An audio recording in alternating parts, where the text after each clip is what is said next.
This is the true story of the wartime experiences of Lepke, also known as Leon Young, my grandfather.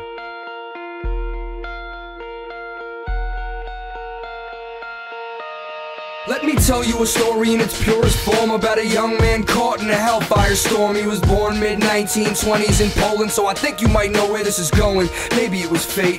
Jewish in a town called Rodin, a beautiful place, the middle of 5 children, 4 didn't escape. But wait, that hasn't happened yet. This man was named Lepke. He was not a soldier, he was just the son of a blacksmith. He used to roughhouse with his brothers for practice, a child to smile and laugh with, but trouble brewed. A little more than 4 years before 1942, Lepke was at school a few miles from home, about to have his mind blown. Him and his friend on one bike, riding home for the Sabbath on Friday night. As they crested the hill, what a terrible sight. The village was so bright on fire, screams of a demon's choir, all in the name of the Nazi desire. They looked at each other and they cried and slurred. They knew they had to fly like birds. They couldn't even check their homes. Who was dead, who was alive, they did not know. Only place they could go was the forest where they used to play, and it's where they stayed. They knew every cave and stream, spent the day searching in the night, sleeping in trees just to avoid sentries and Gestapo patrols. Winter in Poland is cold. Lepke was 14 years old and every single member of his family was gone. How could this happen? It feels so wrong, but he knew that he had to stay strong. They carried on, meeting people along the way, living just the same as they were. They banded together to survive in nature, and it worked for a little while. Eventually the group got pinned down. Looks like there's no way to live or win now. See, a man named Tevye was pacing one night and it gave their position away. Couldn't stay, could not flee, but there was a Russian squadron where they used to be, and so Lepke was chosen to lead the group on this extremely important pursuit. This was the most important moment of his life.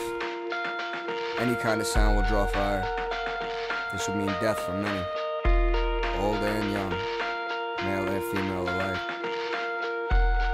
So it goes. So he crawled through the forest in the dark of the night, doing his best to avoid all of the soldiers' sights. And the moon was so bright, it lit his path, but the feeling of relief would pass. No one could see him, but they were closing in, and Lepke knew that his group would be doomed if he was captured or killed, so he had to move. Didn't really know what to do, but he saw it was a trap, so he maneuvered around to the back of the patrol. Saw one soldier standing alone, and he had to go. He attacked, a fight began, kept trying to cover the soldier's mouth with his hands, but he cried for help. Another one heard and came by himself, and he threw a grenade. It didn't explode. Lepke knew what he had to do. He strangled that Nazi blue, put his body on the bomb, and then when it finally blew, the diversion gave him time to escape. Running at a grueling pace, the cold sweat dripped down his face. When he finally found the place the Russians were, he was panting, vision blurred. Told them his problem and the Nazis' location, and soon thereafter the artillery rained in. They took them all out. The group was safe, reunited with his friend Heish, the same one he lost his home with. The war's not over though, they both know it. The Russians gave Lepke weapons and food because they knew what he was able to do.